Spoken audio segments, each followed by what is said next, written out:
नमस्कार। आज हम एक बहुत ही खास विषय पर बात करने वाले हैं जो तंत्र शास्त्र से जुड़ा है। तंत्र कवच। जी। और इसके लिए हमारे पास एक स्रोत भी है, अपने विचार चैनल का एक अंश है ना। हाँ, बिल्कुल। शीर्षक है तंत्र कवच का गुप्त रहस्य। तो आज इसी अंश में जो बातें कही गई हैं उन पर थोड़ी गहराई से चर्चा करते हैं। जरूर। देखिए, अक्सर ऐसा महसूस होता है लोगों को कि भाई बिना किसी वजह के मन बड़ा भारी भारी सा लग रहा है या काम बनते बनते रुक जाते हैं। हाँ, ये अनुभव काफी आम है। तो ये जो स्रोत है अपने विचार वाला, ये कहता है कि शायद ये किसी नकारात्मक ऊर्जा या जिसे बुरी नजर कहते हैं उसका असर हो सकता है। बिल्कुल। और यहीं पर वो कहते हैं कि तंत्र कवच की जो अवधारणा है वो सामने आती है। अच्छा, तो ये तंत्र कवच है क्या चीज? मतलब कोई पहनने वाली चीज या? नहीं नहीं, स्रोत के अनुसार ये एक अदृश्य सुरक्षा ढाल है। मतलब दिखती नहीं है और इसे कोई बाहर से नहीं देता। साधक इसे खुद अपनी साधना से सक्रिय करता है। खुद सक्रिय करता है साधना से? हम्म। तो कैसे, मतलब क्या प्रक्रिया बताई गई है?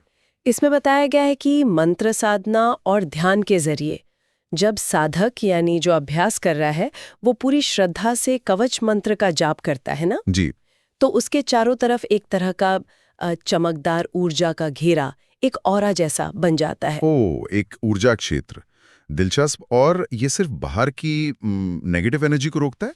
रोकना ही नहीं, स्रोत कहता है कि यह साधक के मन को, उसकी आत्मा को अंदर से भी शक्ति देता है, मजबूत करता है। तो डबल फायदा है, बाहरी बचाव भी और अंदरूनी मजबूती भी। जी हाँ, बिल्कुल। और मान लीजिए कोई नकारात्मक शक्ति कोशिश करे इस घेरे को भेदने की, तब क्या? हाँ, ये महत्वपूर्ण है। स्रोत पुराने ग्रंथों का हवाला देकर कहता है कि अगर कोई ऐसी नकारात्मक शक्ति उस साधक तक पहुंचने की कोशिश करती है तो वो उस कवच से टकराकर खुद ही नष्ट हो जाती है। नष्ट हो जाती है? वाह। जी, इसीलिए साधक को लगातार मतलब जप और ध्यान से इसे शक्तिशाली बनाए रखने के लिए कहा गया है। ये कोई एक बार की चीज नहीं है। सही बात है। ये समझना बहुत जरूरी है कि ये कोई इंस्टेंट कॉफी जैसा नहीं है कि बस मिलाया और तैयार। हाँ। बिल्कुल नहीं। स्रोत ये साफ करता है कि इसके लिए गहरी श्रद्धा चाहिए, अनुशासन चाहिए और रोज की साधना। ये मेहनत का काम है।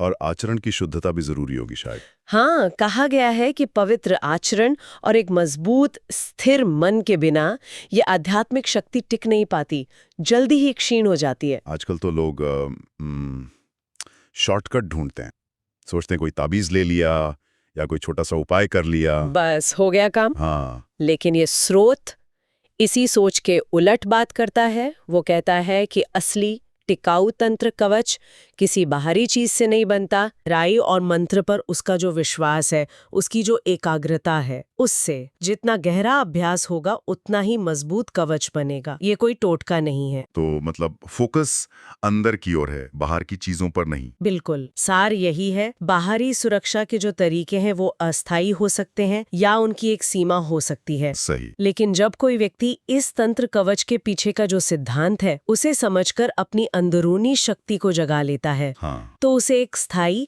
एक अभेद्य सुरक्षा मिलती है। ऐसी सुरक्षा जिसे कोई नकारात्मक शक्ति भेद नहीं सकती, ऐसा स्रोत का मानना है। और शायद इसी को तंत्र कवच का गुप्त रहस्य कहा गया है स्रोत में, कि असली राज, असली शक्ति तो भीतर ही है। जी बिल्कुल, सार यही निकलता है। असली सुरक्षा आपकी अपनी साधना, आपकी जागृत आंतरिक शक्ति से ही आती है। तो अंत में एक सवाल सोचने के लिए रह जाता है कि इस नजरिए से देखें तो हमारा अपना विश्वास, हमारा आचरण, हमारी साधना, ये सब मिलकर बाहरी नकारात्मक शक्तियों को कैसे निष्क्रिय कर सकते हैं।